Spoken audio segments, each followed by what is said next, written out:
Assalamualaikum dan salam sejahtera. Saya Hafiz Omar. Hari ini hari Rabu 8 Julai dan hari ini kita akan meneliti carta euro dan pound Britain untuk mengenal pasti potensi hala tuju pasaran. Seperti yang dapat dilihat, kedua-dua mata wang ini telah kehilangan momentum berbanding dolar Amerika Syarikat dengan cubaan untuk mencapai paras terendah baharu dalam tempoh seminggu masih belum berjaya. Kelemahan ini terutamanya bukan berpunca daripada faktor fundamental semalam, khususnya peningkatan mendadak defisit perdagangan Amerika Syarikat, sebaliknya daripada perkembangan Timur Tengah. Tentera Amerika melancarkan serangan terhadap Iran sebagai tindak balas terhadap serangan ke atas 3 kapal tangki minyak di Selat Hormuz dengan melihat tindakan Tehran itu sebagai cubaan untuk menggagalkan rundingan damai.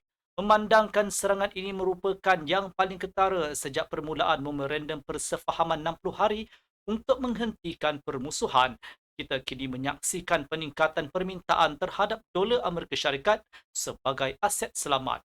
Permintaan ini telah menyumbang kepada kenaikan mendadak harga minyak dan penurunan harga emas. Walaupun situasi di Timur Tengah kelihatan semakin stabil, serangan ketenteraan dan ketegangan yang meningkat seperti ini terus merumitkan keadaan. Setakat ini situasi tersebut masih belum berkembang menjadi tindakan agresif yang lebih besar. Kedua-dua pihak telah berbalas serangan menyebabkan pasaran kekal berhati-hati dan belum bersedia untuk mengenepikan isu Timur Tengah.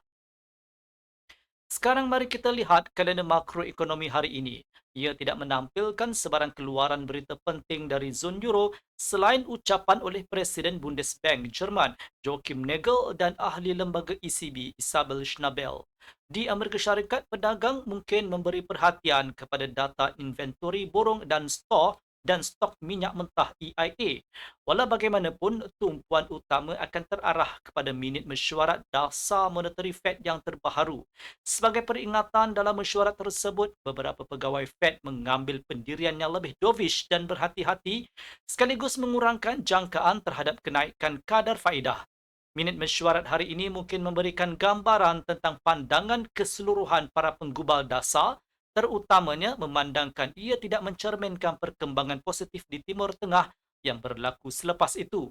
Retorik yang lebih ketat dalam minit mesyuarat Fed boleh menyokong dolar, manakala nada yang lebih dovish boleh menyebabkan dolar melemah sekaligus membolehkan euro dan pound Britain meneruskan kenaikan.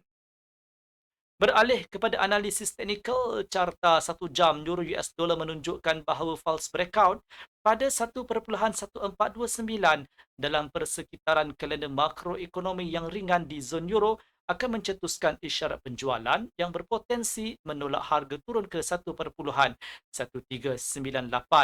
Penembusan di bawah paras ini akan membuka ruang untuk menambah penjualan sekaligus menolak harga turun ke 1.1365 dan berpotensi melanjutkan penurunan ke 1.1328.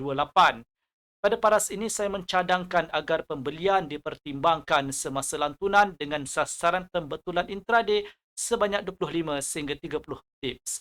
Kemasukan pembelian pada 1.1365 dan 1.1398 wajar dipertimbangkan selepas false breakout. Pembeli akan menyasarkan untuk menolak harga kembali ke 1.1429 iaitu titik tengah Julat mendatang.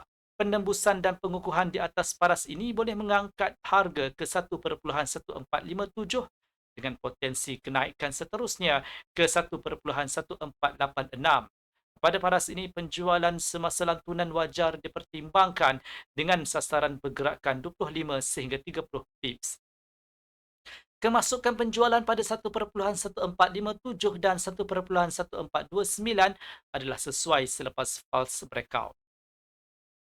Beralih kepada pound Britain, pembeli perlu mendapatkan semula kawalan ke atas paras 1.3365. False breakout pada paras ini bersama ketiadaan data United Kingdom dalam kalender hari ini boleh mewujudkan peluang penjualan yang berpotensi menolak pound turun ke 1.3328. Jika harga menembusi dan mengukuh di bawah paras ini, sterling boleh susut lebih jauh ke 1.3298 dengan sasaran akhir penjual pada 1.3267. Pada paras ini, pedagang disarankan untuk membuat pembelian semasa lantunan dengan sasaran pembetulan intraday sebanyak 20 sehingga 30 pips. Kemasukan pembelian pada 1.3298 dan 1.3328 wajar dipertimbangkan selepas false breakout. Jika dagangan bergerak sekitar 1.3365, penembusan dan pengukuhan di atas paras ini boleh mengangkat sterling kembali ke 1.3398, di mana penjual berkemungkinan menjadi lebih agresif sekaligus menjadikan penjualan selepas false breakout sebagai irrelevant. Jika harga naik melepasi 1.3398, laluan ke 1.3432 akan terbuka. Pada paras ini, saya mencadangkan agar penjualan dipertimbangkan di rebound dengan jangkaan pergerakan sebanyak 25 sehingga 30 pips.